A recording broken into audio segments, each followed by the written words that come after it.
Deixa eu pôr para compartilhar.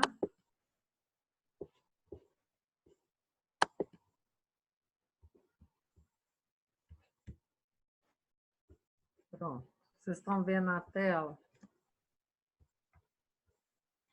Queremos paz ou conflito?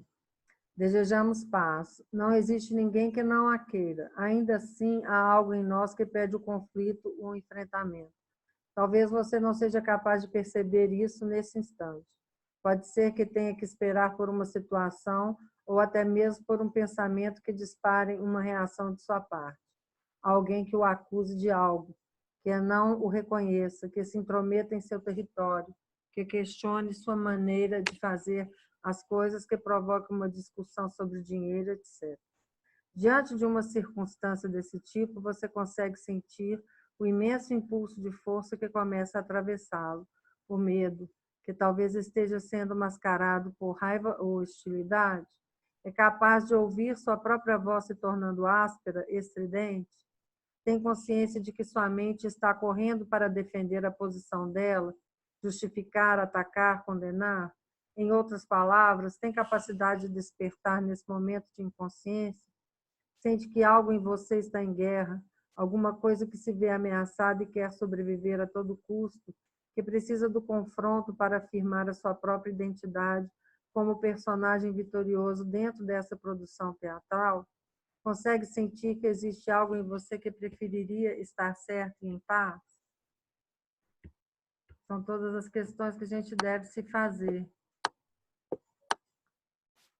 O ego é que está sempre buscando alguma coisa, que se sente ameaçado, que se sente confrontado, que se sente de alguma forma inseguro diante de um posicionamento do outro, porque isso vai contra os seus conceitos, né?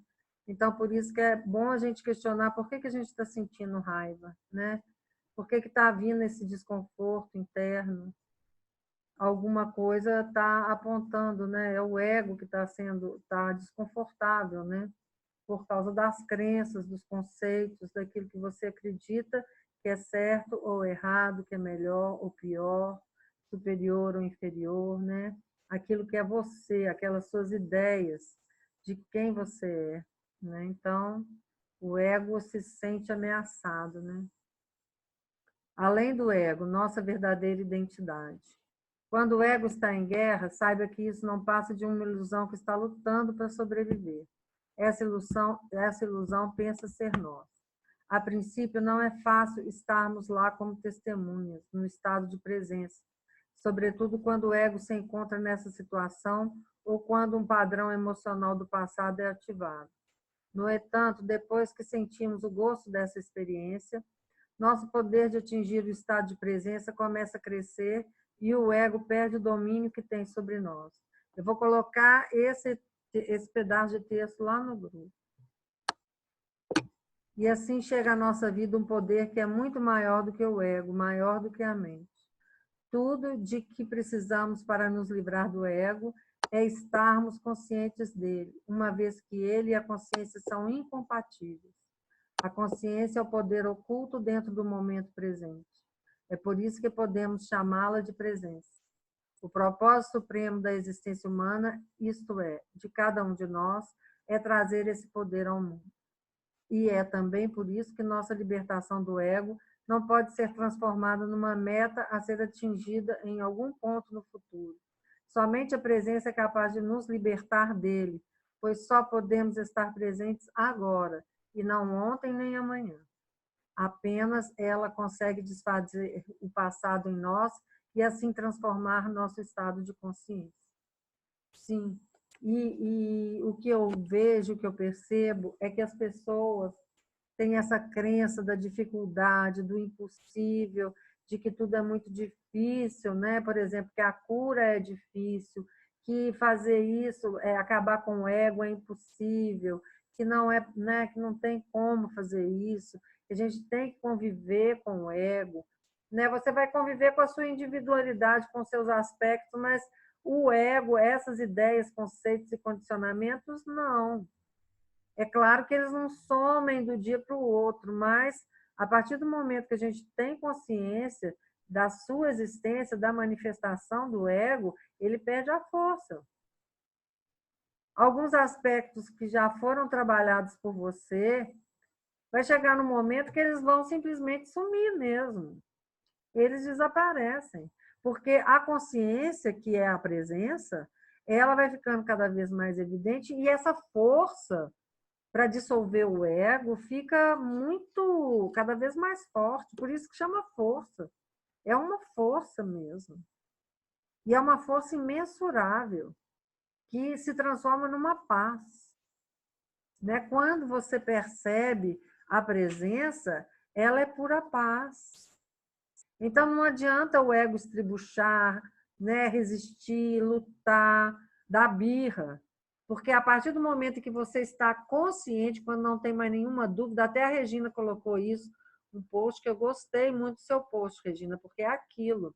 Quando você tem a certeza da presença, quando você sente aquilo vívido, não tem mais dúvida. A certeza, ela é 100% certeza. Isso é fé. É a vivência interna de quem você é. Então, a partir do momento que você se sente, que você vive a realidade que você é, aquilo ali é uma certeza. Então, quando o ego se manifesta, pronto, ele não tem mais força sobre essa presença, porque o ego é uma mentira. Né? Então, não tem como. Né? E essa questão do passado e do agora, né? Quando você tem essa consciência, você sabe que ela é presente agora. É o único tempo possível e real, é o agora. Pronto, aí tudo que era passado se dissolve.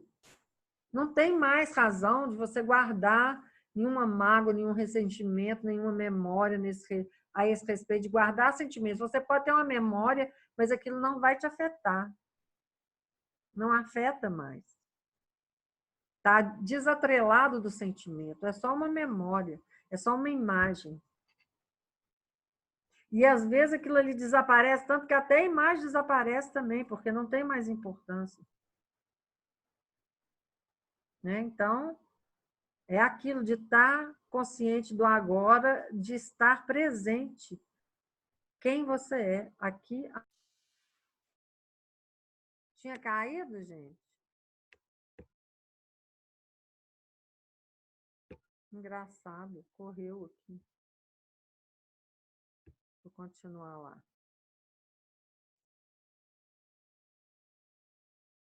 De fato, ele está um pouco mais próximo da verdade do que a ideia de que somos a pessoa descrita na nossa certidão de nascimento. Mas ainda assim é um pensamento.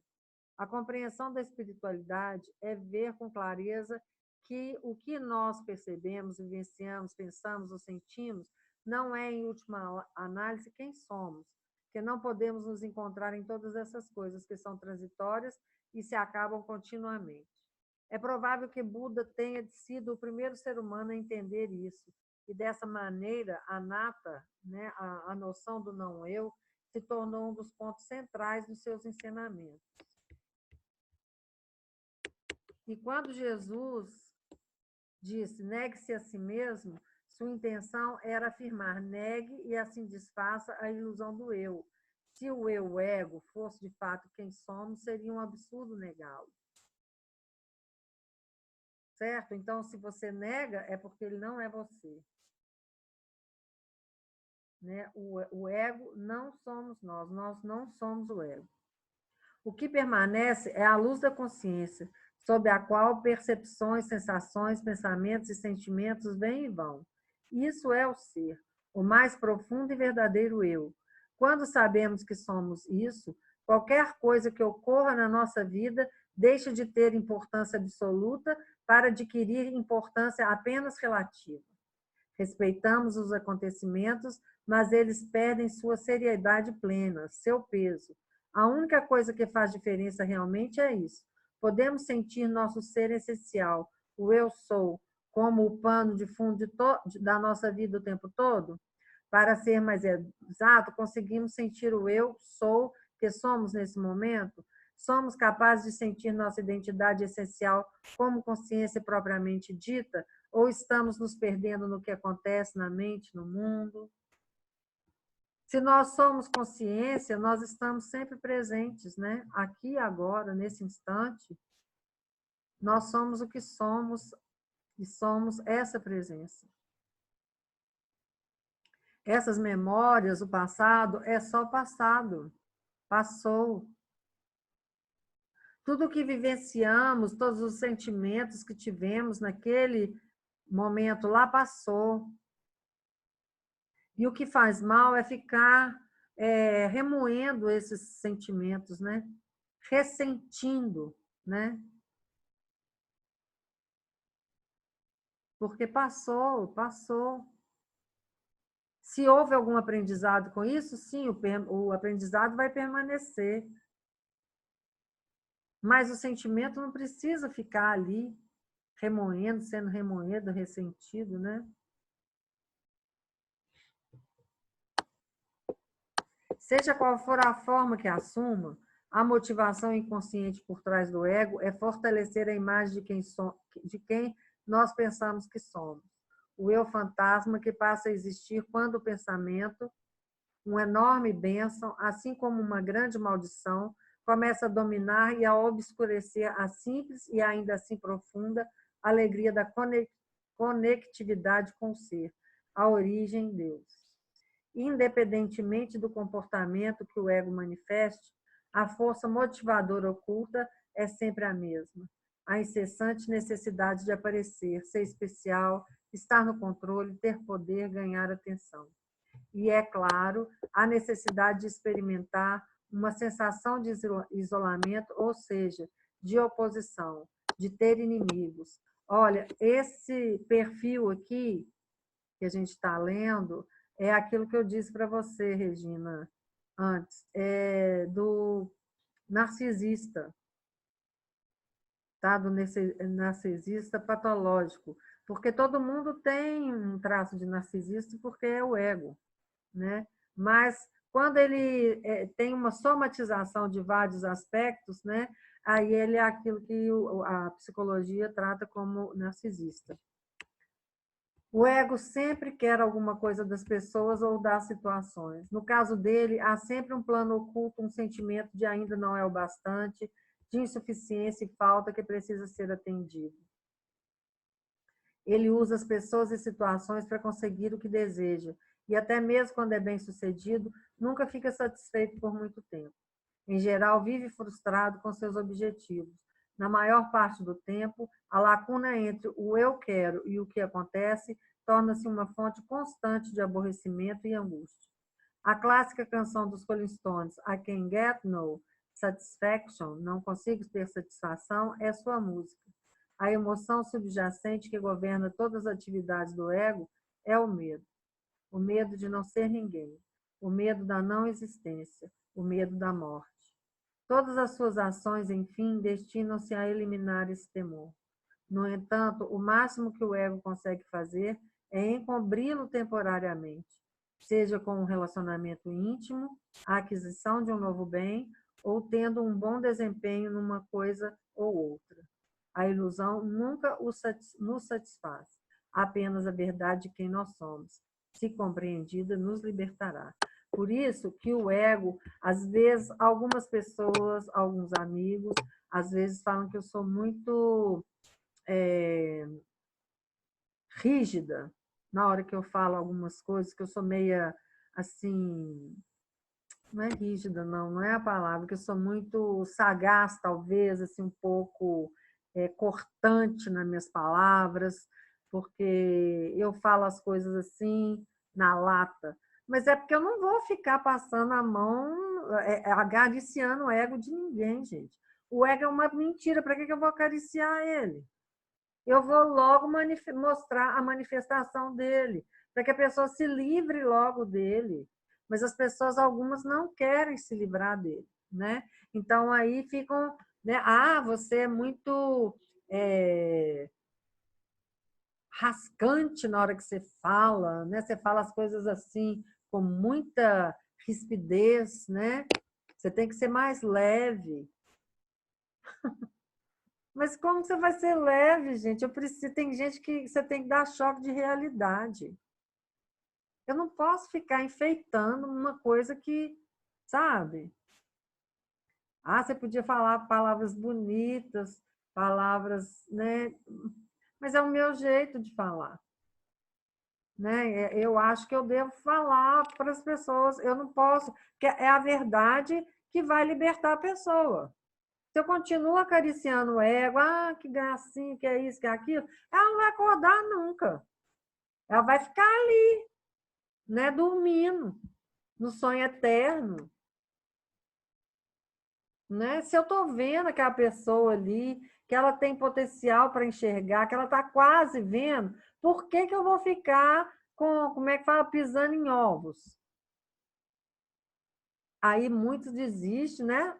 Ó, sai fora. Porque não quer ouvir, né? Não quer mudar, não quer morrer, né? Porque, igual aquela mensagem que eu coloquei do Osho, o Osho fazia, eu sou um assassino do ego, ele não vai ficar ali acariciando. Nenhum mestre sério acaricia ego, não, gente. O que ele está vendo, ele fala. Ele não vai ser, eu não, acho que eu não sou grosseira, eu sou realista. Eu falo aquilo que é. É porque a pessoa está no sonho e não quer acordar. Essa é a realidade. Mas eu tenho fé que ela vai acordar, porque isso faz parte do processo. Tem um momento que a gente tem medo de morrer, tem medo de desaparecer, tem medo de dissolver, né? Vai chegar um momento em que a pessoa, se Deus quiser, eu acredito, confio no universo, a pessoa vai despertar. Ok? Tá bom. Por que o medo? Porque o ego surge pela identificação com a forma e, na verdade, ele sabe que nenhuma forma é permanente, que todas elas são transitórias. Assim, há sempre um sentimento de insegurança ao seu redor, mesmo que externamente ele pareça confiante. Certa vez, quando eu caminhava com um amigo numa linda reserva natural, próxima a Malibu, na Califórnia, chegamos às ruínas do que fora uma casa de campo, destruída pelo fogo décadas atrás. Ao nos aproximarmos da propriedade, toda cercada de árvores e de plantas magníficas, vimos ao lado da trilha uma placa que as autoridades do parque haviam colocado ali. Nela estava escrito: perigo. Todas as estruturas são instáveis. Comentei com meu amigo. Este é um sutra profundo. E ficamos parados, impressionados. Depois que compreendemos e aceitamos que todas as estruturas formas são efêmeras, até mesmo os materiais aparentemente sólidos, a paz surge dentro de nós. Isso acontece porque o reconhecimento da impermanência de todas as formas nos desperta para a dimensão do que não tem nem forma, não tem forma no nosso interior, o que está além da morte. Jesus chamou isso de vida eterna, que é a consciência pura, né? O ego, ele é instável, é impermanente. Essa resistência dele vai cedendo pouco a pouco. Então, eu confio, eu acredito na cura, eu acredito no milagre, eu acredito no despertar, eu acredito que as pessoas despertam. Esteja em que nível for, vai chegar um instante, um momento oportuno, que elas vão despertar.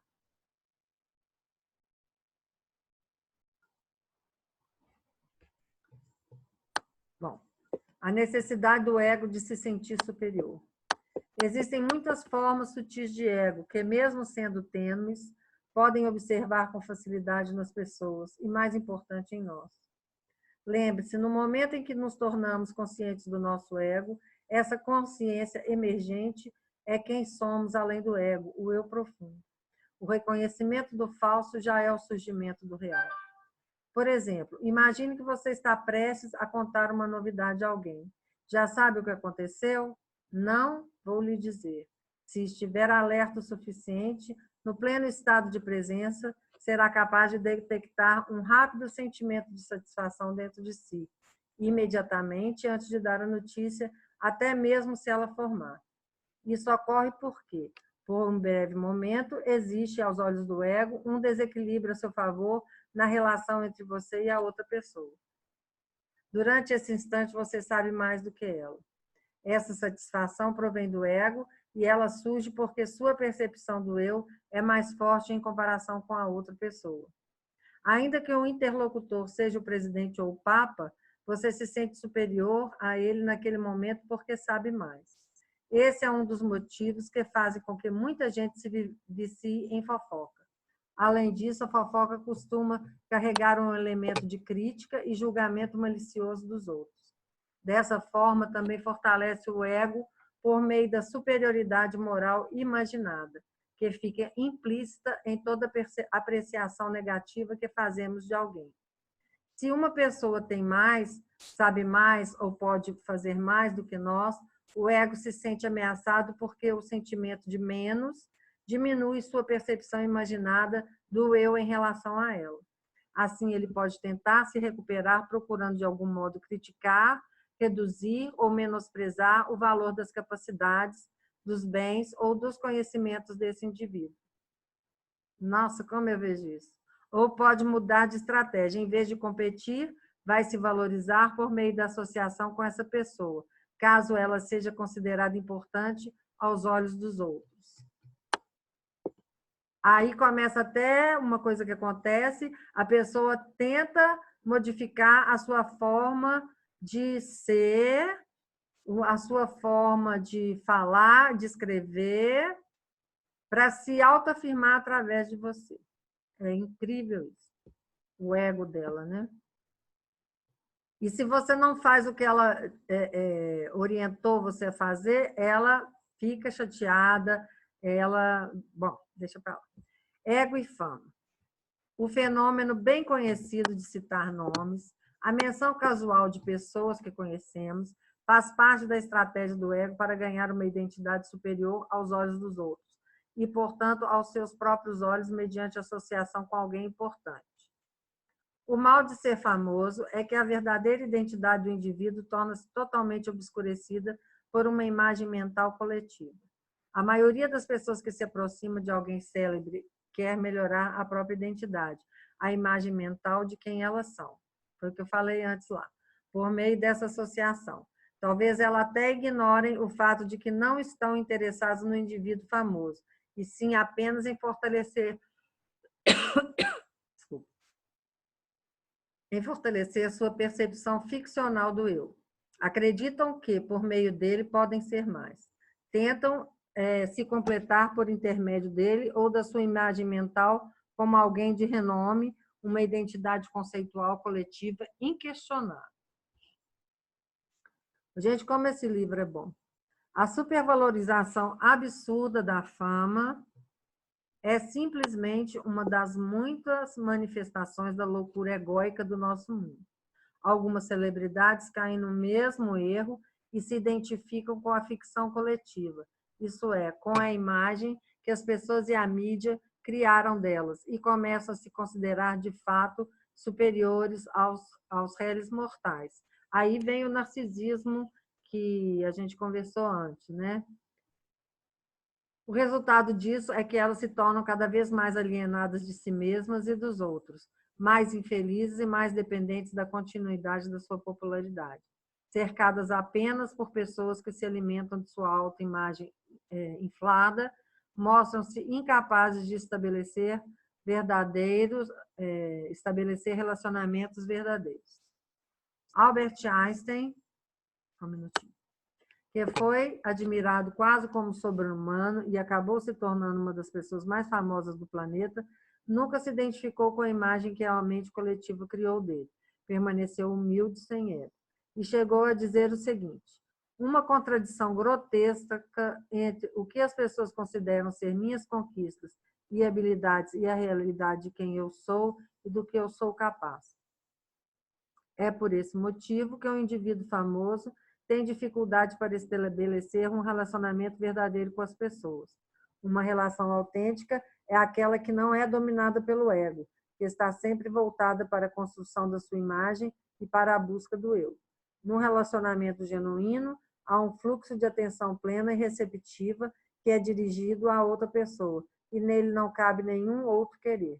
Essa atenção plena é a presença, o pré-requisito para todo relacionamento autêntico. O ego age sempre da seguinte forma: ou quer alguma coisa, ou se acredita que não existe nada para obter do outro, assume um estado de profunda indiferença e não se preocupa com ele. Assim, os 3 estados predominantes dos relacionamentos egóicos são o querer insatisfeito, raiva, ressentimento, acusação, queixa e a indiferença. É dureza. Deixa eu voltar aqui, gente. Um minutinho. Ô, Mária. Oi, fala, Regina. Eu tô rindo aqui porque o Rodrigo amava esse livro. Só que ele não lia ele do início para o fim completo. Ele abria, ele ia abrindo as páginas e ia lendo. E aí ele ia para mim, conversava sobre assuntos, sabe? Sei. Ai, meu Deus, só rindo. Pra você ver. Mas é que, Regina, Tá tudo certo. as pessoas, elas só escutam e veem o que querem. Aquilo que o ego delas está preparado para ouvir. Dela. Então, elas, mesmo que elas leiam, por isso que quando a gente lê um vídeo, vê um filme ou lê um livro, às vezes você lê 2, 3 vezes, cada vez que você lê o livro, você vê uma coisa diferente. Porque a sua consciência ainda não estava amadurecida para ver aquilo ali. Né? Então, eu acredito que vai chegar um momento em que ele vai ver, que ele vai perceber. Né? Vai. Na época eu estava com boa vontade, né? Agora eu não faço, não sei. Não mas vai chegar um momento em que o universo ele é misericordioso. Vai. Só que assim, o universo está apoiando ele, sabe por quê? Porque está colocando na vida dele pessoas bacanas, né? Sim. Assim, e já tem essa percepção que está nesse momento, quer dizer que eles já estão preparando ele. Eu vejo isso. Sim. Não, ele não teria, né? A consciência dele, Regina, mesmo que ele não saiba, né? A consciência, né, que é o universo, ela está impulsionando ele a passar pelas experiências necessárias, né, para que ele vá amadurecendo, para que uma hora ele vá despertar. Isso acontece com todos nós, né? Mas como isso mesmo. o Eckhart Tolle colocou ali, né? A pessoa tem que estar sempre aberta, né? E como um aprendiz, né? A gente não sabe tudo, né? Por mais que a gente esteja nesse processo, né? Eu sei de mim, do meu processo, mas nem sei tudo sobre mim. Mas não sei tudo sobre você. Vejo algumas coisas, né? E é assim, gente. Nós não somos super-homens nem super-mulheres que sabemos tudo não, né? Nós estamos aqui aprisionados no corpo, na mente, né? Enquanto nesse plano, né? Somos consciências, sim, ilimitadas, mas estamos obscurecidos, isso aí, a nossa consciência está obscurecida pela forma, né? Então, até a gente se desvencilhar disso, é um processo, né? Sim. Mas é um processo maravilhoso e rico, né? Pelo que a gente está vendo. E eu vejo esse livro... Eu só tenho gratidão, porque, nossa, minha vida hoje é outra coisa. Não é? E nossa, cada vez que a gente vê um aspecto nosso, que a gente consegue transcender aquilo, né? Nossa, dá um alívio, né? Porque aquilo ali, na verdade, era um incômodo, né? Que nos causava alguma dor, qualquer que seja, né? Quando a gente transcende aquele aspecto, aquela faceta do ego, vem uma paz, né? Vem um agradecimento, né? Aí que a gente vê como que o universo é misericordioso, a suprema consciência, ela nos oferece todo momento mais oportunidade de entendimento, né? Então, é uma alegria. E quando a gente lê um livro assim, né, que é uma coisa que vai esclarecendo a cada instante, ou esclarecendo ou confirmando, né? Que não deixa de ser um esclarecimento também. Porque às vezes você sabe, mas aquilo ali está só no intuitivo. A partir do momento que você vê que aquilo ali realmente está sendo evidenciado por outros, né? aquilo ali vem como uma comprovação, né? Uma confirmação do que a sua intuição está certa.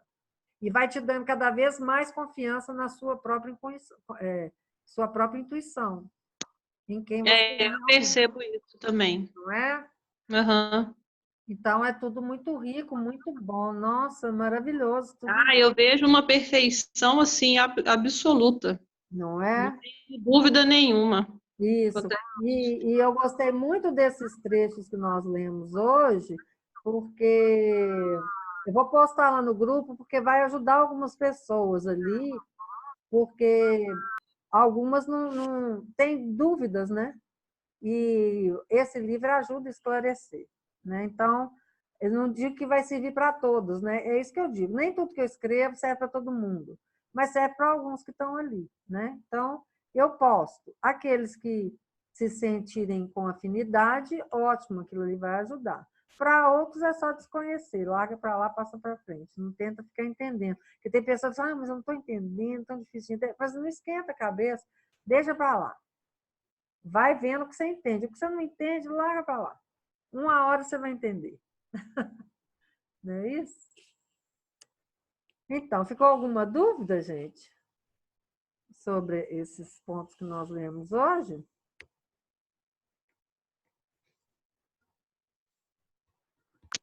Não, tá tranquilo, é bem bom mesmo. Esse livro também eu gosto muito dele, é bem bom. Então tá. Então vamos encerrar por hoje, gente? E aí eu vou postar lá no YouTube, né? Vou ver se eu consigo ver onde que está aquele, senão eu vou ter que baixar novamente e aí mando para vocês, ok? Sim, senhora. Muito obrigado. Foi bom.